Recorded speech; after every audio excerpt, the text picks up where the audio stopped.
नहमदुहु व नुसल्ली व नुसल्लिमु अला हबीबिहिल करीम अम्मा बाद फ़अऊज़ु बिल्लाहि मिनश शैतानिर रजीम बिबरकति बिस्मिल्लाहिर रहमानिर रहीम ला उक़्सिमु बिहादल बलद व अन्ता हिल्लुम बिहादल बलद व फ़ी मक़ामिन आख़र वलौ अन्नहुम इज़ ज़लमू अनफुसहुम जाऊका फस्तग़फ़िरुल्लाह वस्तग़फ़र लहुमुर रसूल लवजदुल्लाह तव्वाबर रहीमा सदक़ल्लाहुल अज़ीम व सदक़ रसूलुहुन नबियुल अमीनुल करीम व नहनु अला ज़ालिका लमिनश शाहिदीन वश्शाकिरीन वल्हम्दुलिल्लाहि रब्बिल आलमीन बलगल उला बिकमालिही कशफत दुजा बिजमालिही हसनत जमी व खिसालिही सल्लू अलैहि व आलिही। तेरी सरकार में लाता है रजा उसको शफी जो मेरा गौस है और लाडला बेटा तेरा।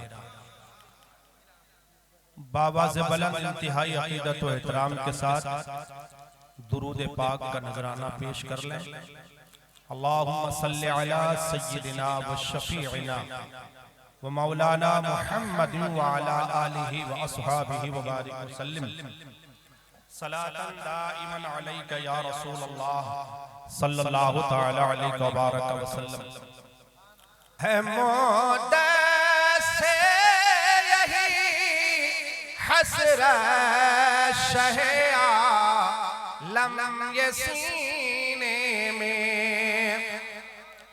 है मुद्दसे यही हसरत शहे आलम ये सीने में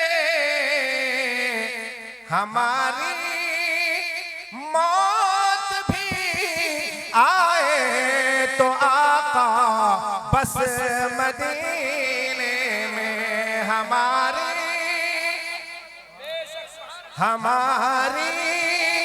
मौत भी आए तो आका बस मदीने में हमारी मौत भी आए तो आका बस मदीने में। और सुनिएगा, नारे तकबीर, नारे रिसालत, मसलके आला हजरत, मसलके आला हजरत, मसलके आला हजरत, उर्से अज़ीम मिल्लत, उर्से अज़ीम मिल्लत, नारे तकबीर, नारे रिसालत। सोहेल भाई, मैं आगे बिल्कुल हकीकत का इजहार करने जा रहा हूँ। मैं ये समझता हूँ कि इस महल्ले में सिर्फ सोहेल भाई ही सरमायादार नहीं है। इन जैसे न जाने कितने लोग लखपति होंगे, मगर मदीना शरीफ कौन जाता है? सभी चले जाते हैं। अगर सभी चले जाते हैं तो साहब सभी को पहुंच जाना चाहिए ना, सभी को पहुंच जाना चाहिए। बेशुमार लखपति लोग हैं, हाँ, मगर मदीना जाता कौन है? शेर सुनिएगा। बुलाते हैं तो जाते हैं, बुलाएंगे तो जाएंगे, बुलाते हैं तो जाते हैं, बुलाएंगे तो जाएंगे। नबी के बिन बुलाए कौन जाता है मदीने में? नबी के बिन बुलाए कौन जाता है मदीने में? हमारी मौत भी आए तो आका बस मदीने में हमारी मौत भी आए तो आका बस मदीने में। बस एक शेर सुन लीजिए। गवारा कब तलक करते रहेंगे हम जुदाई को, गवारा कब तलक करते रहेंगे हम जुदाई को, गवारा कब तलक करते रहेंगे हम जुदाई को। तमन्ना तमन्ना है बुला लेते कभी हज के महीने में, तमन्ना है बुला लेते कभी हज के महीने में। हमारी आमद, सरकार की आमद, मक्की की आमद, तोहा की आमद, तासीन की आमद, यासीन की आमद। लब्बैक लब्बैक लब्बैक या रसूल अल्लाह, लब्बैक लब्बैक लब्बैक लब्बैक या रसूल अल्लाह, लब्बैक लब्बैक लब्बैक या रसूल अल्लाह। सरकार की आमद, नारे तकबीर, नारे रिसालत। हमारी मौत भी आए तो आका बस मदीने में। आज का जलसा बड़ा खूबसूरत आपने सजाया है, दोनों निस्बतें इतनी मजबूत हैं। एक तो ये है कि ज़ायरीन हरमैन के इस्तेक़बाल हो रहा है, जो बैतुल्लाह शरीफ और रोज़ाए रसूलुल्लाह की ज़ियारत करके तशरीफ लाए हुए हैं। मियाँ, अरे क्या हम इनका इस्तेक़बाल करेंगे? ये गुलों, ये फूलों के हार, ये कंठों से क्या इस्तेक़बाल? अल्लाह की इज्जत की कसम, अरे इनका इस्तेक़बाल तो इस तरह से होना चाहिए। आला हजरत रहमतुल्लाह ताला अलैह की हयाते ज़ाहिरी में जब कोई शख्स मदीना मुनव्वरा से होकर के आ जाता था तो मेरे आला हजरत करते क्या थे? उस ज़ायरे हरमैन तैयबैन और आने वाले उस हाजी का इस्तेक़बाल यूं करते थे कि आला हजरत उनकी आंखों का बोसा लेते थे, आंखों का बोसा लेते थे। फरमाते थे, हाजी साहब मुझे जरा आपकी आंखें चूमने दो। वाकई ये आंखें कितनी खुश नसीब हैं कि बैतुल्लाह शरीफ और रोज़ाए रसूलुल्लाह के दीदार करके ये आंखें आई हैं। अल्लाह अल्लाह, इससे अंदाजा लगाइए। मैं अर्ज कर रहा था, बड़ा खूबसूरत जलसा आपने सजाया है, जरा इसको हल्का कीजिए और जरा आप संजीदगी के साथ थोड़ी सी गुफ्तगू सुन लीजिए। वक्त काफी हो चुका है, वक्त इजाजत नहीं देता है कि मैं कोई तफसीली चौड़ी लंबी तकरीर करूं। मुख्तसर खिताब आप तक पहुंचाने की मैं सादत हासिल कर रहा हूं। जरा इन निस्बतें तो देखें। हजरात के दो साहिब यहाँ तशरीफ लाए हुए हैं ज़ियारत हरमैन तैयबैन से, और साथ ही साथ इनकी अहलिया तशरीफ लाई है। एक निस्बत ये देखिए, और दूसरी निस्बत, दूसरी तरफ निस्बत ये है कि आज यादगार, आज जो है यादगार मसलके मुनाजिर अहले सुन्नत आशिक़े आला हजरत वस्ताजुल उलमा और हजरत अल्लामा मौलाना मुफ्ती अजीमुद्दीन साहब किबला अलैहि रहमतुर रिज़वान के 40वें के मौके पर उनका उर्से पाक और साहब उनकी याद मनाई जा रही है। आखिर निस्बतें क्या है? जरा निस्बतों को मुलाहाजा रखिए। ये क्या देख कर के आए? बैतुल्लाह शरीफ देख कर के आए और रोज़ाए रसूलुल्लाह देख कर के आए, और फिर अज़ीम मिल्लत की याद क्यों मनाई जा रही है? अज़ीम मिल्लत की याद क्यों मनाई जा रही है? वस्तादुल उलमा का जिक्र क्यों किया जा रहा है?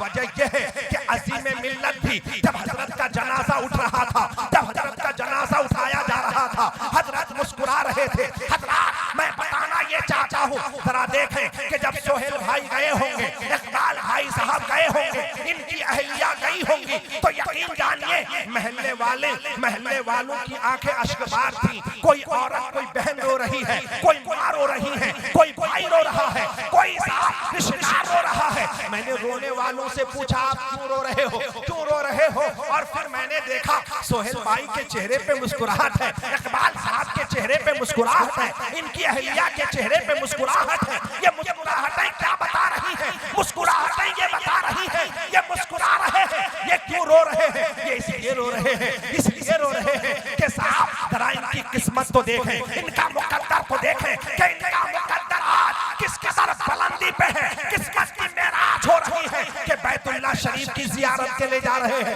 रोज़े रसूलुल्लाह की जियारत के लिए जा रहे हैं। तो साहिबों, मैं बताना ये चाहता हूँ कि जितने भी मिलने वाले हैं वो सब रो रहे हैं, ये मुस्कुरा रहे हैं। मुस्कुरा क्यों रहे हैं? क्योंकि ये रोज़े रसूलुल्लाह के दीदार के लिए जा रहे हैं और बैतुल्लाह शरीफ के दीदार के लिए जा रहे हैं। अब इस बात को आप ज़हन में हाजिर रखिए। अब मैं आपको सुनाने जा रहा हूँ। जरा अज़ीम मिल्लत का जनाजा देखें, उस्तादुल उलमा का जनाजा देखें। उस्तादुल उलमा किसी सिटी में पैदा नहीं हुए, किसी शहर में पैदा नहीं हुए। साहब, मैं बताना ये चाहता हूँ, हिंदुस्तान के किसी मशहूर शहर में पैदा नहीं हुए, बल्कि उस्तादुल उलमा सीमांचल जैसी एक सरजमीन जो बंजर जमीन है, फिर उस बंजर जमीन का एक बंजर इलाका जिसे ठाकुरगंज कहा जाता है, और ठाकुरगंज का एक छोटा सा गांव जिस गांव का कोई नामो नमूद नहीं है, एक छोटा सा गांव है, उस गांव के अंदर उनकी विलादत होती है। और फिर अज़ीम मिल्लत के वो खिदमात हैं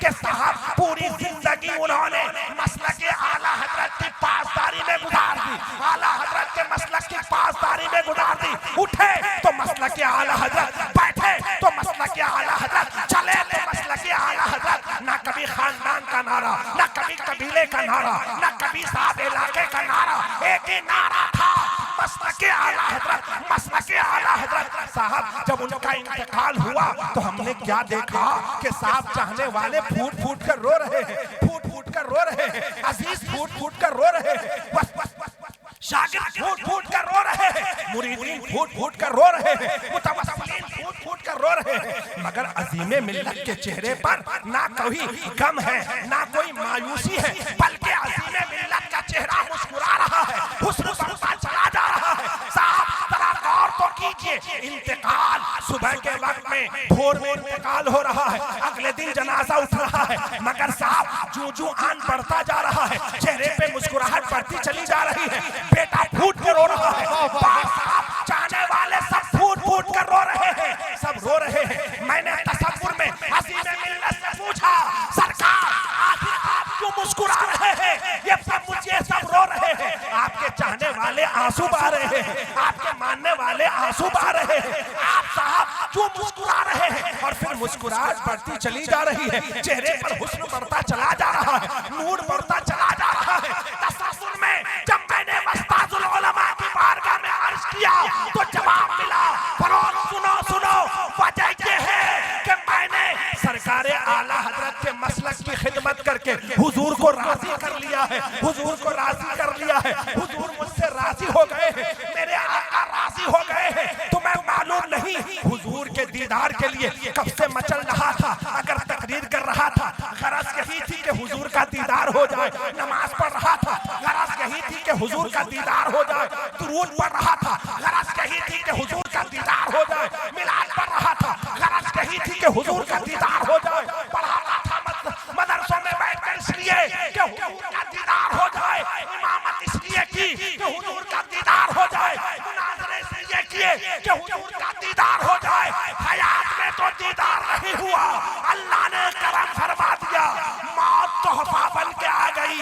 अब इस मौत के सहारे मैं हुजूर का दीदार करने जा रहा हूँ, हबीबुल्लाह का दीदार। तकबीर, नारे रिसालत, मसलके आला हजरत, मसलके आला हजरत, उर्से अज़ीम मिल्लत, उर्से अज़ीम मिल्लत, उलमाए सीमांचल, नारे तकबीर, नारे रिसालत। बात समझ में आ रही है मेरी? बात समझ में आ रही है? जरा देखिए आप दोनों तरफ के नजारे निगाहों में रखें। इधर सोहेल भाई जा रहे हैं, मुस्कुरा रहे हैं, चाहने वाले गुलाब के कंठे डाल रहे हैं, इकबाल साहब के गले में कोले गुलाब के कंठे डाल रहे हैं, नारे लग रहे हैं, इस्तिकबाल हो रहा है, मगर साहब चाहने वाले रो रहे हैं, ये दोनों मुस्कुरा रहे हैं, कह रहे हैं साहब कमाया तो इसलिए था, जिंदगी के लम्हात तो इसी आरज़ू में गुजार रहा था कि जिंदगी में कम से कम एक बार तो बैतुल्लाह का दीदार हो जाए, जिंदगी में एक बार तो रोज़े रसूलुल्लाह का दीदार हो जाए, वो रोज़े रसूलुल्लाह के जिसके बारे में आका फरमाते हैं, मन ज़ारा कब्री वजबत लहू लहू शफाती, नबी फरमाते हैं जिसने मेरे रोजे की जियारत कर ली उन पर मेरी शफात वाजिब हो गई। सुभान अल्लाह, सुभान अल्लाह, माशाअल्लाह, उन पर मेरी शफात वाजिब हो गई। हजरात जरा सोचिए तो सही, ये मुस्कुरा रहे हैं, पैसे खर्च करके मुस्कुरा रहे हैं, और साहब सफर की तकलीफें उठा रहे हैं, फिर भी मुस्कुरा रहे हैं। समझ में बात आ रही है, क्योंकि ये इन्होंने भी बैतुल्लाह का, रोज़े रसूलुल्लाह का दीदार किया, और अजीम मिल्लत ने हबीबुल्लाह का दीदार किया, हबीबुल्लाह का दीदार किया। अब निस्बतें देखें, आज यूं देखें कि साहब ये जलसा ऐसा हो रहा है कि यूं समझ लीजिए गंगा और जमुना साहब दो नहरें, दो दरिया आपस में मिल गए हैं, जिसे यूं कहा जाए मजमाउल बहरैन है। सुभान अल्लाह। एक तरफ आशिक़े आला हज़रत, मुहाफ़िज़े मसलके आला हज़रत, मुनाज़िरे अहले सुन्नत, उस्तादुल उलमा हज़रत अल्लामा मौलाना अज़ीमुद्दीन साहब के रोज़े पाक से फयूज़ो बरकत जारी है, और दूसरी तरफ मुस्तफा जाने रहमत सरकारे दो आलम सल्लल्लाहु ताला अलैहि वसल्लम के हरम पाक से फयूज़ो बरकत जारी हो गए हैं, बरकत जारी हो गए हैं। आज झोली भर लो। सुभान अल्लाह। हजरात, क्योंकि वक्त में इतनी गुंजाइश नहीं, वरना मैं तो बहुत कुछ सोच करके आया था, और यूं महसूस करते कि आप साहब लाल बाग की इस गली में बैठे नहीं हैं, आप मेरी तकरीर को सुनने के बाद यूं महसूस करते कि आप मक्कतुल मुकर्रमा की वादियों में घूम रहे हैं, आप यूं महसूस करते कि आप मक्के की गलियों में घूम रहे हैं। और मैं बड़ी जिंदादिली के साथ ये बात अर्ज कर रहा हूँ, बड़ी जिम्मेदारी के साथ अर्ज कर रहा हूँ, जनाब इकबाल साहब, सोहेल साहब यूं महसूस करते, मेरी गुफ्तगू को सुनते तो यूं महसूस करते कि अभी अभी मैं तवाफ़े काबा कर रहा हूँ, तवाफ़े काबा कर रहा हूँ। कभी आबे ज़मज़म पीने के लिए, ज़मज़म लेने के लिए वहां दौड़कर नलों पे जा रहा हूँ। कभी वो महसूस करते कि मैं सफा और मरवा की सही कर रहा हूँ, यूं महसूस करते कि मकाम इब्राहिम पे जाकर 2 रकअत वाजिब तवाफ अदा कर रहा हूँ। कभी हजरे अस्वद को बोसा दे रहा हूँ, वो ये महसूस करते, मगर वक्त में गुंजाइश नहीं है। मैं ये नहीं चाहता कि आपको थका दूं, बस 2 बातें, चंद बातें अर्ज करके मैं इंशाअल्लाह गुफ्तगू समेट दूंगा। आइए, क्योंकि हजरत कारी रेहान साहब ने फरमाइशी इतनी बड़ी कर दी है, इस मुख्तसर से वक्त में मैं जितनी हजरत अजीम मिल्लत की हयात और खिदमात के ताल्लुक से जितनी बातें मैं जानता हूँ, उसे बयान करने के लिए कम से कम 2-4 घंटे चाहिए, वक्त है ही नहीं। इसलिए चंद जुमलों में अपनी बात पहुंचाता हूं, चंद जुमलों में आपको अपनी बात पहुंचाने की कोशिश करता हूं। इंशाअल्लाह मुझे उम्मीद है आपने अजीम मिल्लत को देखा नहीं है, उस्तादुल उलमा को देखा नहीं है, आपने हजरत अल्लामा मौलाना मुफ्ती अज़ीमुद्दीन साहब का दीदार नहीं किया है, मगर मैं खाका पेश कर दूंगा, यूं महसूस करेंगे कि आपने उनको देखा है, आपने उनको देखा है। पहले आप अजीम मिल्लत के ताल्लुक से सुनिए, फिर उसके बाद इंशाअल्लाह मक्के की अजमतें सुनिए और मदीने की अजमतें सुनिए।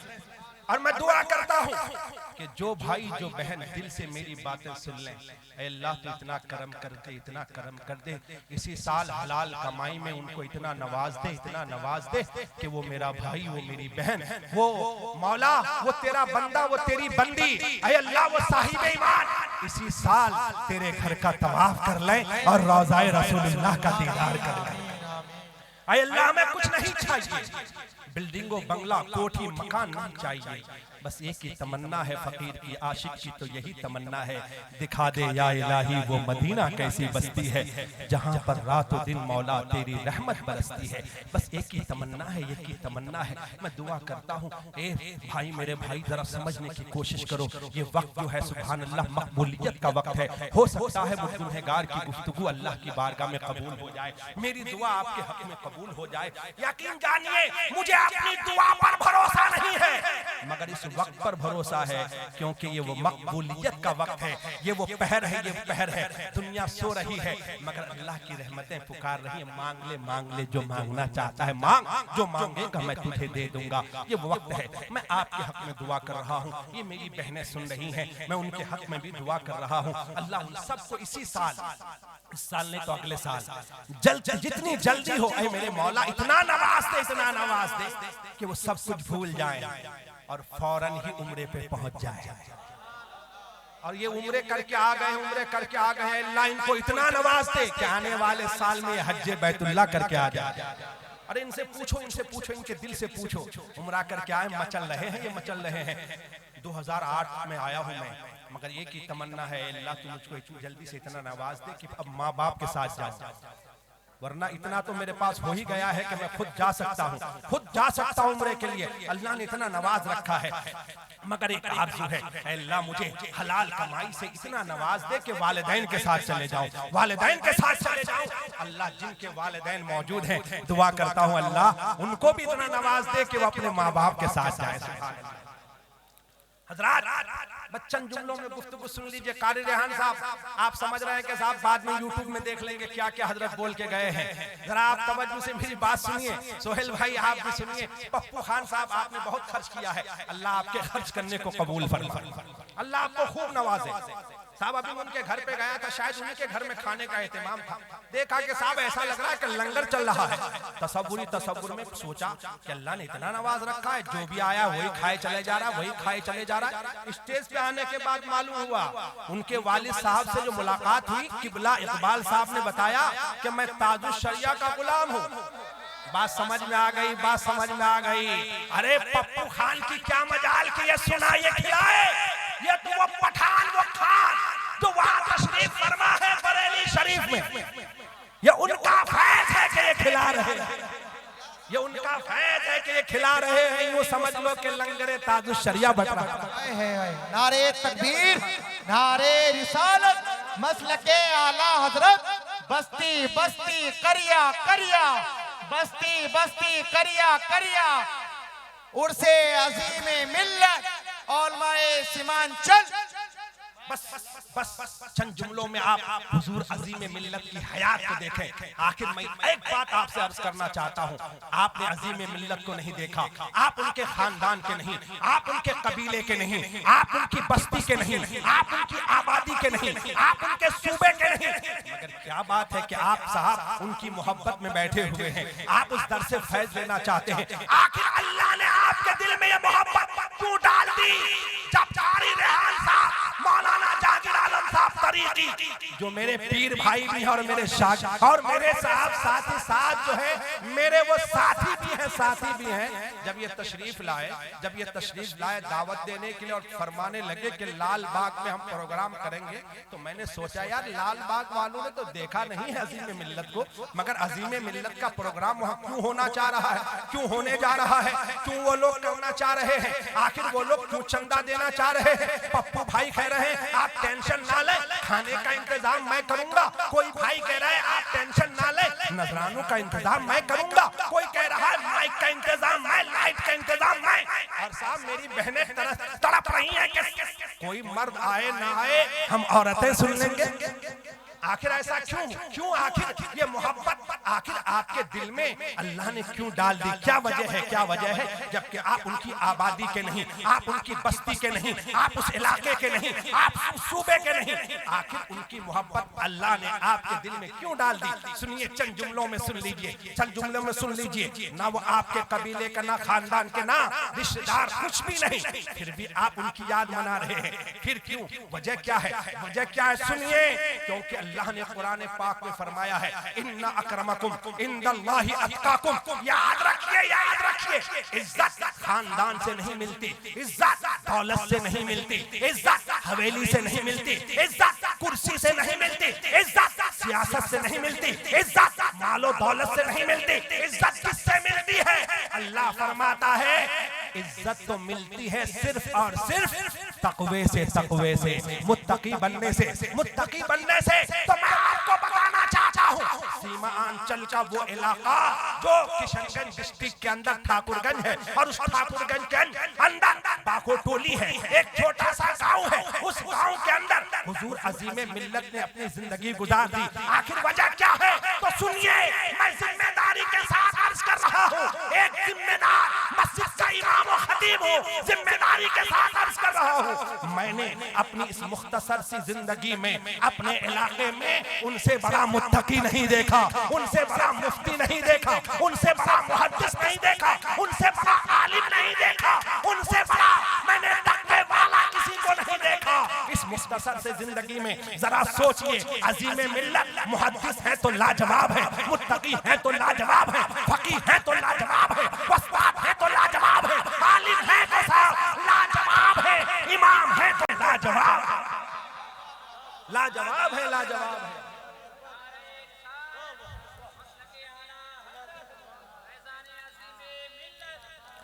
यूं कहा जाए ठाकुरगंज के सबसे बड़े मुफ्ती का नाम अजीमुद्दीन है, ठाकुरगंज के सबसे बड़े मुनाजिर का नाम मुनाजिर अहले सुन्नत अजीम मिल्लत है। सबसे बड़े फकीह, सबसे बड़े फकीह, सबसे बड़े उस्ताद, ये सारी खूबियां, ये सारी खूबियां। और मैं आपको बताना चाहता हूँ अल्हम्दुलिल्लाह दिल्ली में बहुत से इलाकों में हमारे इलाके के उलमा रहते हैं। मौलाना मुख्तार है, ये भी अजीम मिल्लत का फैज़ है। मौलाना जियाउर रहमान है, ये भी अजीम मिल्लत का फैज़ है। कारी शमसुद्दीन है, ये भी अजीम मिल्लत का फैज़ है। मौलाना जहांगीर है, ये भी अजीम मिल्लत का फैज़ है।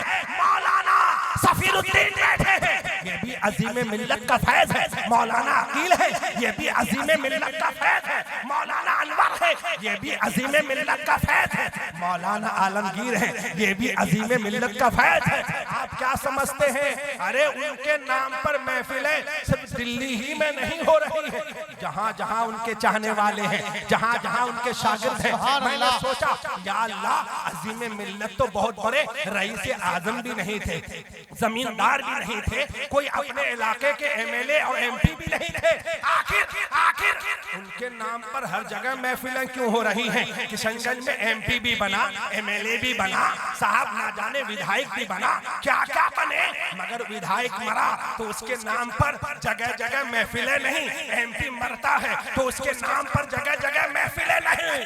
आखिर उनके नाम पर जगह जगह महफिलें क्यों? जगह जगह महफिलें क्यों? तो कुरान कहता है इस वजह से क्योंकि ये इज्जत अल्लाह ने उनको दी है। सुभान अल्लाह, इज्जत अल्लाह ने दी है। बस एक बात नोट कर लो, एक बात नोट कर लो, इसे गिरह बांध लो। आप भी गिरह बांध लो, मेरी बहनों तुम भी गिरह बांध लो।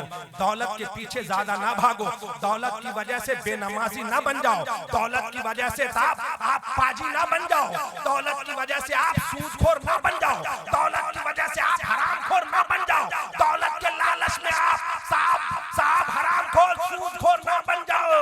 याद रखो, ज्यादा दौलत के पीछे ना भागो, दौलत कमाओ मगर हलाल कमाओ, दौलत कमाओ मगर हलाल कमाओ। नमाजों की पाबंदी करो, तकवे का दामन थाम लो। अगर गुमनाम बनकर भी जिंदगी गुजारोगे तो मरने के बाद तुम्हारी मोहब्बत अल्लाह सबके दिलों में पैदा करेगा, सबके दिलों में पैदा कर देगा। इज्जत दौलत से नहीं मिलती, इज्जत तकवे से मिलती है, तकवे से मिलती है। मुत्तकी बनो, परहेजगार बनो, अजीम मिल्लत। सुभान अल्लाह, उनके एहसानात हैं। वक्त काफी हो चुका है।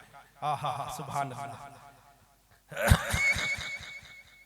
बुढ़ापे में भी साहब ऐसे थे, लगता शेरे रज़ा है। सुभान अल्लाह, जिधर का रुख कर देते थे साहब, हालांकि एक पैर से वो माजूर थे मगर अच्छे अच्छे कांपते थे, थर्राते थे उन्हें देख करके लोग। समझ रहे हैं आप क्यों? वजह ये कि वो शेरे रज़ा थे, शेरे रज़ा थे, मसलक आला हजरत के सच्चे सिपाही थे। सुभान अल्लाह। और इतना काम वो कर गए हैं कि वाकई उन कामों का बदला तो अल्लाह ताला ही उन्हें अता फरमाएगा। हम क्या दे सकते हैं? एक महफिल क्या, मैं तो कहता हूं अगर उनके नाम पर सैकड़ों महफिलें हम कर लें फिर भी उनके एहसानात का बदला हम चुका नहीं सकते। बहरहाल मोहसिन आज़म है वो, ठाकुरगंज के मोहसिन है वो, मोहसिन है ठाकुरगंज वालों पर उन्होंने एहसान किया है। ठाकुरगंज वालों के अकीदे को उन्होंने बचाया है, उनके ईमान को बचाया है। बहरहाल वो अजीम मिल्लत हैं। हजरात, अब आइए जरा मक्कतुल मुकर्रमा और मदीनतुल मुनव्वरा की वादियों की भी हम सैर कर लें। चंद जुमले आप सुन लीजिए, मजीद सुनने के मूड में हैं? आपसे पूछना चाहता हूँ, सर पे हरी टोपी है, अल्लाह गुंबदे खजरा का आपको सबका अता कर दे। सुभान अल्लाह, कितनी खूबसूरत टोपी है। जरा मोहब्बत से सुनिए, जो आयत मैंने पढ़ी है कुछ समझने की तो भी कोशिश कीजिए।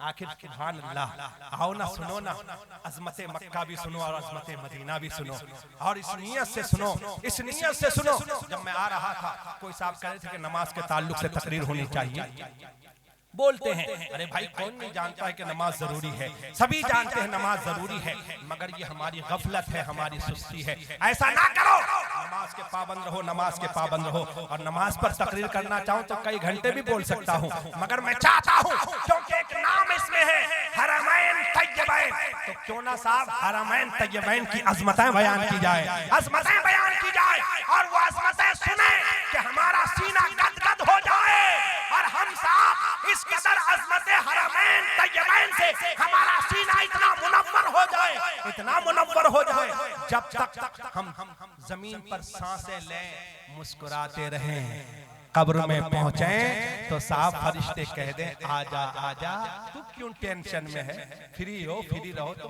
तुम्हें टेंशन की जरूरत नहीं।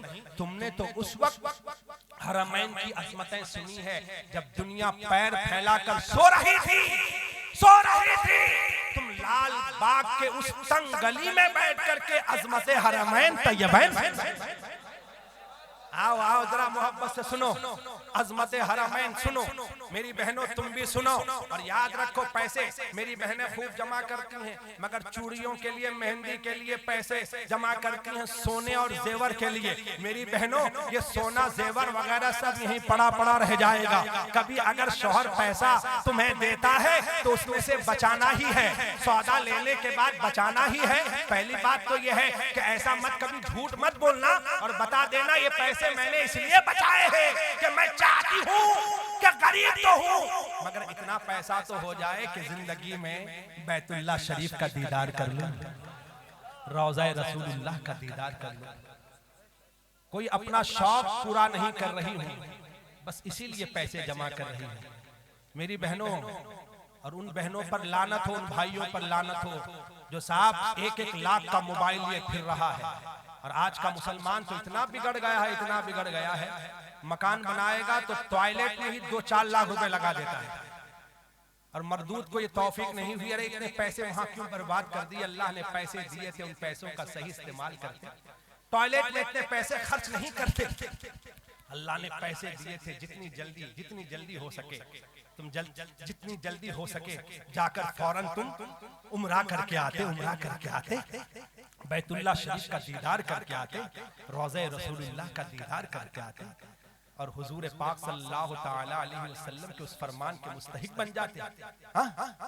मैं दुआ करता हूँ, इसलिए इधर उधर शौक में पैसे खर्च ना कीजिए, पैसे जमाइए, जमाइए इस नीयत से जमाइए कि मैं कोई और शौक पूरा नहीं करूंगा।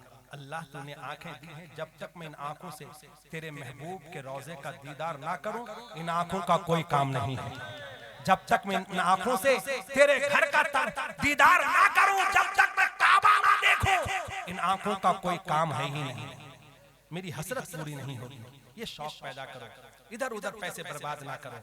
हाँ, इधर उधर शौक में लोग पैसे बर्बाद कर देते हैं। अब जरा तवज्जो से सुनिए, जो कुरान की आयत मैंने पढ़ी है हजरत, यकीनन मेरी तकरीर की आप हजरात को जरूरत नहीं, आप सुन लें, आपकी बड़ी मेहरबानी होगी। ये सारे उलमा मेरे सर के ताज हैं, जरा आप तवज्जो से सुने और सुने साहब, जरा सुनिए अजमत मक्का और अजमत मदीना। सुभान अल्लाह, क्या उसकी अजमतें हैं, सुभान अल्लाह। कुरान पाक की जो आयत मैंने पढ़ी है, अल्लाह फरमाता है ला उक़्सिमु बिहादल बलद व अंता हिल्लुम बिहादल बलद।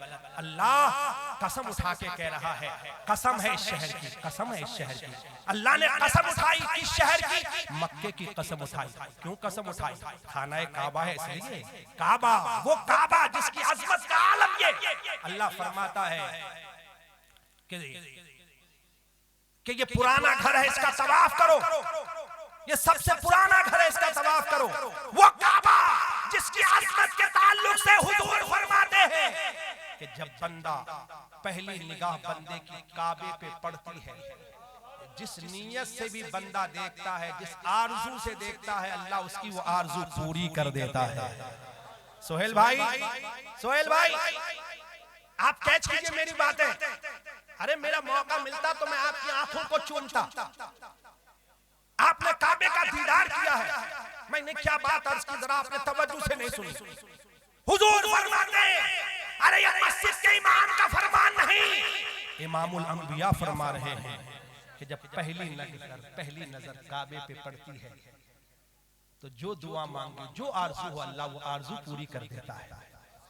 वो काबा जिसकी पहली तामीर फरिश्तों ने की, फिर उसके बाद हजरत आदम ने की। क्या उसकी अज़मतें हैं? क्या काबे की वजह से अल्लाह ने कसम उठाई है? क्या अल्लाह ने हजरे अस्वद की वजह से, वो हजरे अस्वद, वो पत्थर देखा है ना, वो पत्थर कितना काला है, कितना काला है, कितना काला है। मगर वो हजरे अस्वद जिसे कहा जाता है सबसे ज्यादा काला पत्थर, हालांकि वो काला नहीं था, ये जन्नती पत्थर है, जन्नत से आया है। ये हजरे अबयस था, बहुत ज्यादा जो है वो खूबसूरत था, बिल्कुल दूध से भी ज्यादा। हजरे अस्वद दूध से भी ज्यादा सफेद था, जन्नत से आया था ये पत्थर। मेरे आका सल्लल्लाहु ताला अलैहि वसल्लम फरमाते हैं कि जब कोई मेरा गुनहगार उम्मती हजरे अस्वद का बोसा लेता है तो उस गुनहगार उम्मती के गुनाहों को हजरे अस्वद यूं खींच लेता है, सारे गुनाहों को खींच लेता है। गुनाहों को खींच कर वो सफेद पत्थर जो जन्नत से आया था वो काला हो गया है। सुभान अल्लाह। और उसकी अज़मत तो सुनो, हुजूर ने खुद बोसा दिया और हजरत उमर वहीं मुस्तल्ज़म के पास, हजरत उमर रो रहे हैं। मेरे आका फरमाते हैं उमर यही वो जगह है जहां रोना चाहिए। फिर आका फरमाते हैं, आका ने बोसा दिया, हजरत उमर रदियल्लाहु ताला अन्हु एक दफा हजरे अस्वद का बोसा देकर फरमाते हैं, हजरे अस्वद, मैं तुझे नहीं चूमता।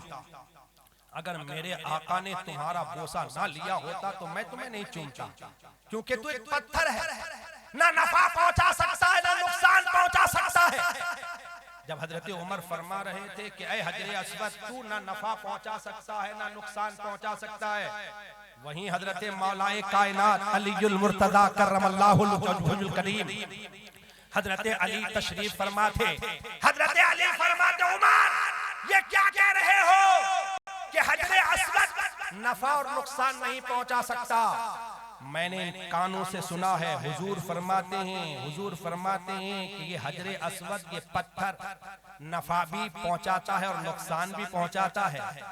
अगर कोई ईमान वाला हजरे अस्वद को चूमता है तो उसके गुनाहों को खींच लेता है, और अगर कोई मुनाफिक हजरे अस्वद का बोसा लेता है तो उन गुनाहों को उसकी तरफ वो मुंतकिल कर देता है, नुकसान पहुंचाता है। मेरी बात समझ में आ रही है ना आपको? आप उलमा को ना देखें, आप जरा मुझे देख करके सुने। हजरे अस्वद नफा भी पहुंचाता है, नुकसान भी पहुंचाता है। नफा किसको पहुंचाता है? ईमान वालों को। और नुकसान किसको पहुंचाता है? मुनाफिकों को, काफिरों को। उन्हें नुकसान पहुंचाता है, ईमान वालों का गुनाह खींचता है और मुनाफिकों को ट्रांसफर कर देता है, ट्रांसफर करता है। देख रहे हैं आप कि नफा भी दे रहा है, नुकसान भी पहुंचा रहा है। अरे जब एक पत्थर होकर नफा नुकसान पहुंचा सकता है, अल्लाह की कुदरत से एक पत्थर नफा और नुकसान पहुंचा सकता है, तो हजरे अस्वद जिनके कदमों की बरकत से हजरे अस्वद बना है, क्या वो नबी नफा और नुकसान नहीं पहुंचा सकते? जरा जुमलों को तो सुनो। मैं अर्ज कर रहा था, जब हजरत उमर ने कहा तो हजरत अली ने फरमाया कि उमर ऐसा ना कहो, ऐसा ना कहो, मैंने कानों से सुना है। फिर हजरत उमर फरमाते हैं, ऐ अल्लाह वो दिन ना आए कि उमर हो और अली का साया ना हो, अली का साया ना हो। जो बात मैं जल्दी आप तक पहुंचाने जा रहा हूँ, वो बात ये, वो पैगाम ये कि जरा दिल के कान से सुनिए कि साहब वहाँ काबा भी है, हजरे अस्वद भी है, आबे ज़मज़म भी है, और साहब मीज़ाबे रहमत भी है, और वहाँ हतीमे काबा भी है, वहाँ साहब मकाम इब्राहिम भी है, चाहे ज़मज़म भी है, सफा और मरवा की वादियाँ भी है, वहाँ रुकने यमानी भी है, सारी बहारें हैं। आखिर अल्लाह ने उस शहर की कसम क्यों खाई? काबे की वजह से, हजरे अस्वद की वजह से, मीज़ाबे रहमत की वजह से, आबे ज़मज़म की वजह से, सफा और मरवा की वजह से, अराफात की वजह से, मुज़दलिफा की वजह से, मीना की वादियों की वजह से, गारे हिरा की वजह से, गारे सौर की वजह से नहीं, अल्लाह ने इसलिए कसम याद की। कुरान खुद ही करता है, खुद ही कहता है, वो अंता हिल्लुम बिहादल बलद, महबूब क्योंकि इस शहर मक्का ने आपके कदमों का बोसा लिया है। शहर मक्का ने आपके कदमों का बोसा लिया, आपके कदमों को चूमा है, आपकी विलादत यहाँ हुई है, आप यहाँ तशरीफ लाए, अपने मुबारक कदमों से आपने मक्के को फैज़याब किया है, इसलिए अल्लाह ताला उस शहर की कसम उठा रहा है, कसम उठा रहा है। सुभान अल्लाह। अच्छा, आप सोच सकते हैं कि मक्का अफजल है कि मदीना अफजल है? कौन अफजल है भाई? इसका जवाब मुझसे नहीं, आला हजरत से सुनो। आला हजरत फरमाते तैबाना सही अफजल मक्का ही बड़ा जाहिद। तैबाना सही अफजल मक्का ही बड़ा जाहिद। हम इश्क के बंदे हैं, क्यों बात बढ़ाई है, क्यों बात बढ़ाई है? चंद जुमलों में सुन लीजिए, आपका ईमान ताजा होगा। मैं बताना ये चाहता हूँ, ये बताना चाहता हूँ, बिल्कुल ही खत्म कर रहा हूँ, जज़ाकल्लाह का लफ्ज भी आ गया है। सुन लीजिए जरा कि आखिर मक्का शरीफ से मदीना क्यों अफजल है, मदीना क्यों अफजल है? सुन लीजिए, सुन लीजिए, सुनेंगे ना? बस सुन लीजिए, इस पर मेरी गुफ्तगू खत्म। क्यों अफजल है मदीना, क्यों अफजल, क्यों अफजल है, इसे सुन लीजिए। क्यों अफजल है? तो उसकी वजह यह है, सुनिए, कुरान ने क्या कहा, अल्लाह ने कसम क्यों उठाई है? क्योंकि उस शहर मक्का ने हुजूर के कदमों का बोसा लिया है, बोसा लिया है। एक मसला समझने की कोशिश कीजिए। आपकी ये मस्जिद कौन सी है? कौन सी मस्जिद है भाई? नूरे मोहम्मदी। सुभान अल्लाह। अच्छा, नूरे मोहम्मदी में इमाम साहब का मुसल्ला मेहराब में बिछा हुआ है। सबसे अफजल सब कौन सी है? कौन सी सब अफजल है? पहली सब, पहली कौन सी सब है? इमाम साहब के मुसल्ले से जो सब मिली हुई है वही अफजल है ना? अच्छा, मान लीजिए गर्मी तेज है, आपकी मस्जिद तो बहुत छोटी है, कभी आप मस्जिद शेखान बाड़ा हिंदुआ तशरीफ लाइए। हमारी मस्जिद अल्हम्दुलिल्लाह बहुत बड़ी मस्जिद है, आप वहाँ तशरीफ लाइए। कभी कभी ऐसा होता है, गर्मी होती है तो मुसल्ला मेहराब से हटाया जाता है, बाहर लाते हैं बरामदे में, मुसल्ला बिछाया गया बरामदे में और पीछे सफे बिछा दी गई। अब इमाम का मुसल्ला कहाँ आया है? बरामदे में। मेहराब में मुसल्ला नहीं बिछा है, अब यहाँ बरामदे में बिछा है। अब कौन सी सब अफजल होगी? वो अंदर जो है वो वाली? अरे कौन सी सब अफजल होगी? लाल बाग पे ये इतने सारे मुफ्ती बैठे हुए, कोई तो फतवा दे दो। इमाम के पीछे, इमाम के पीछे ना, इमाम के कदम मेहराब में थे, तो वो मुसल्ला जो मेहराब से करीब था वो अफजल, वो सब अफजल थी। अब इमाम का मुसल्ला बाहर आया, कदम यहाँ आ गए, तो अब साहब बरामदे में जो सफ़े बिछी हैं, उन सफ़ों में जो पहली सफ़ इमाम के कदमों से करीब है वो सफ़ अफजल है। और साहब कुछ लोग आए, अर्ज करने लगे, हजरत यहाँ भी ज्यादा गर्मी है, लाइट चली गई है, आज हमारा दिल कह रहा है कि सहन में हम नमाज अदा करेंगे, लाइट चली गई, सहन में ले चलते हैं। इमाम साहब ने कहा ठीक है, सहन में बिछा दो। सहन में मुसल्ला बिछा दिया गया, सहन में मुसल्ला बिछाया गया। अब मेहराब में भी नहीं, बरामदे में भी नहीं, अब आ गया है मुसल्ला कहाँ? इमाम का सहन में। अब सहन में बिछाया गया मुसल्ला, अब उस मुसल्ले के पीछे सारी सफ़ें बिछा दी गई। अब मुझे बताओ कि कौन सा सब अफजल होगा? ये सहन में जो पहली सफ इमाम के कदमों से करीब है वही अफजल होगा ना? वही मुसल्ला अफजल होगा ना? वही सब अफजल होगी ना? बात समझ में आ रही है कि अफजलियत का ताल्लुक इमाम के कदमों से है। इमाम का कदम मेहराब में है तो मेहराब से जो मुसल्ला जो सब टच है, जो सब करीब है, वो सब अफजल है। इमाम का मुसल्ला बरामदे में आया तो बरामदे में आने के बाद इमाम के कदमों से जो सब करीब है वो सब अफजल है। जब सहन में मुसल्ला आया इमाम का तो साहब सहने मस्जिद में जो सब इमाम के कदमों से करीब है वो सब अफजल है। अब मैं आपको बताना चाहता हूँ कि असमत का ताल्लुक, फजीलत का ताल्लुक इमाम के कदमों से है। अरे ये तो मोहल्ले का इमाम, ये तो मस्जिद का इमाम, ये तो शाही मस्जिद का इमाम, ये तो जामा मस्जिद का इमाम, अरे ये तो ये मस्जिदों के इमाम है। मगर आए तो जहाँ तो इमामुल अंबिया है, इमामुल अंबिया है। मुस्तफा मुस्तफा जब मक्के में तशरीफ फरमा थे तो मक्का अफजल था।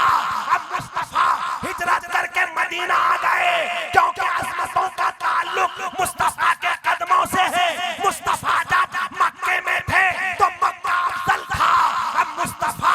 मदीने आ गए हैं तो अब मदीना मदीना अफजल है, मदीना अफजल है।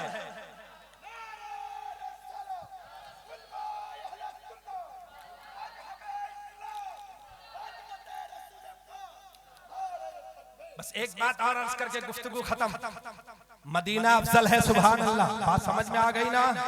क्योंकि अजमत का ताल्लुक, फजीलत का ताल्लुक इमाम के कदमों से है, इमाम के कदमों से है। इमाम से करीब जो जगह होगी वो अफजल, सुभान अल्लाह। वो तो इमामुल अंबिया है, इमामुल हरमैन है, हाँ सुभान अल्लाह। तो मुस्तफा जहां वहीं अजमतें पहुंच गई। आखिरी बात, अब मदीना। सोहेल भाई, मक्के में साल में एक बार हज होता है, एक ही बार हज होता है ना? अरे एक ही बार हज होता है। मैं दुआ करता हूँ बहुत खुले दिल के साथ इन्होंने एहतमाम किया है, अल्लाह जल्द से जल्द इन्हें हज बैतुल्लाह की सआदत अता फरमाए। और मैं अर्ज करूंगा अगर पैसे होना तो पहले हज ही करो, हज करो। हज लोग करते क्या है, ज्यादा पैसे हो गए तो सोचते हैं यार फैमिली वाले सभी देख क्या है, पैसों को बांट देते हैं। चलो एक 5 लाख में सब 5 का काम हो जाएगा, और यहाँ 5 लाख में तो एक ही हज करने जाएंगे। मगर हज अफजल है, हज करो। हज जिस पर हज फर्ज हो पहले हज करो, फिर उम्रे पे उम्रे करो। अल्लाह तौफीक दे, खूब उम्रे करो। मगर सुनो, हज मैं दुआ करता हूँ अल्लाह इनको हज की सआदत अता फरमाए। अब सुनिए, मक्के में सिर्फ साल में एक बार हज, एक ही बार होता है ना? लाल बाग वाले क्या 2 बार होता है क्या? अरे सब बोलिए ना, एक ही बार ना, एक ही बार ना, साल में एक ही बार। मगर मदीने की अजमतें देखिए। हाँ, बहकी शरीफ की हदीस सुनिए, बस बात खत्म इसी पर।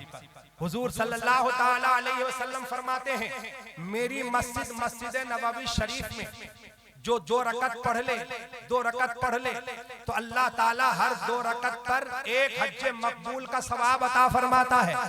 मस्जिद नबवी शरीफ में 2 रकत नफल पढ़ लो, 2 रकत कोई भी नमाज पढ़ लो तो अल्लाह हर नमाज पर, हर 2 रकत पर एक हज का सवाब अता फरमाता है। अब अगर कोई आशिक चाहता है, मदीने में है, वो चाहता है कि हज पे हज करता जाऊं, हज पे हज करता जाऊं, तो उस आशिक को चाहिए कि मस्जिद नबवी से बाहर ना निकले, बल्कि कसरत के साथ नमाज पढ़ता चला जाए। हर नमाज पर अल्लाह एक एक हज मकबूल का सवाब अता फरमाएगा। मदीने की अज़मतों पर हम कुर्बान हो जाएं, हम कुर्बान हो जाएं कि यहाँ हर लम्हा एक एक हज है, हर लम्हा एक हज है, हर साथ में एक एक हज है।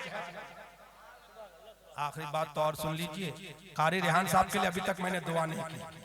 अब मैं दुआ करता हूँ, मेरे सारी बहारें आप ही के सदक़े में है। अल्लाह इनको इतना नवाज दे कि ये भी जल्द से जल्द उम्रा करके आए। ये बात समझ में आ गया ना पप्पू भाई? अल्लाह आपको दौलत दे, जल्द से जल्द आप भी करके आए।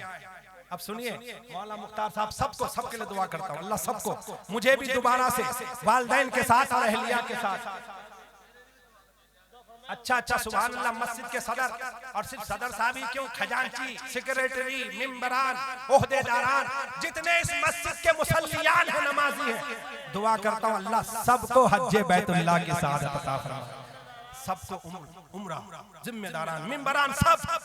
अरे वो रक्षा चलाने वाला है, कभी कभी नमाज पढ़ने वाला है, अल्लाह उन्हें भी जल्द से जल्द इतना नवाज दे कि वो भी उम्रे की सआदत हासिल करे। मैं सबके लिए दुआ करता हूँ, अल्लाह सबको, सबकी झोलियों को भर दे।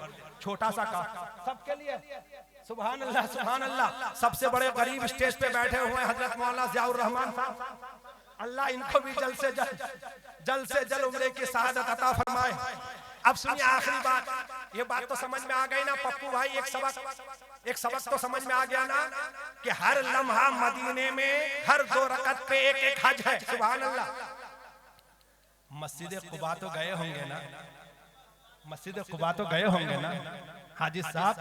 छोटे हाजी तो हो ही गए ना, बड़े हाजी अल्लाह आपको बना दे जल्दी से, बड़े हाजी अल्लाह बनाए, सुभान अल्लाह। अब सुनिए जो बात में, मस्जिद कुबा है, हुजूर फरमाते हैं कि मस्जिद कुबा में जाकर जो 2 रकत पढ़ ले, अल्लाह उन्हें एक उम्रे का सवाब अता फरमाता है।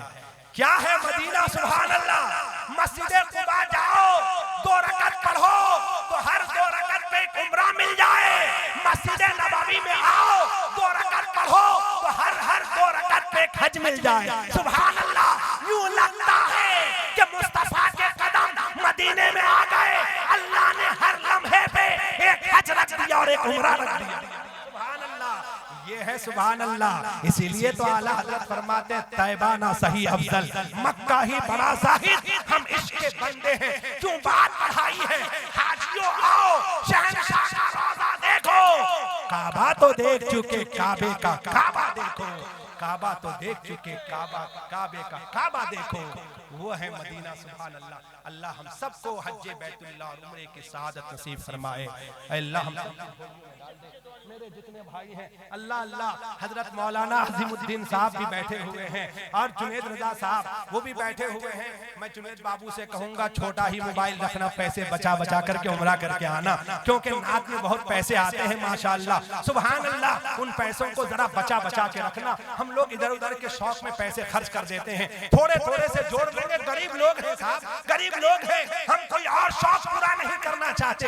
अल्लाह बस एक ही शौक है, एक ही शौक है कि अल्लाह मौत से पहले हमारे इन सब भाइयों को, ये जितने सुन्नी भाई हमारी बहनें यहाँ बैठी हुई हैं, अल्लाह सबकी झोली में ये सादत डाल दे कि मौत से पहले हम सब की वहाँ हाजिरी करा दे, ताकि हुजूर की शफाअत हमें नसीब हो जाए, शफाअत के हकदार बन जाए। और सिर्फ यही नहीं, अल्लाह हमारी तमन्ना तो यह है रमजान हो, जुमे का दिन हो, गुंबदे खजरा का साया हो और वहीं हम आखिरी सांस लें और वहीं हमारी मौत हो, जन्नतुल बकी में हमारा मदफन बने।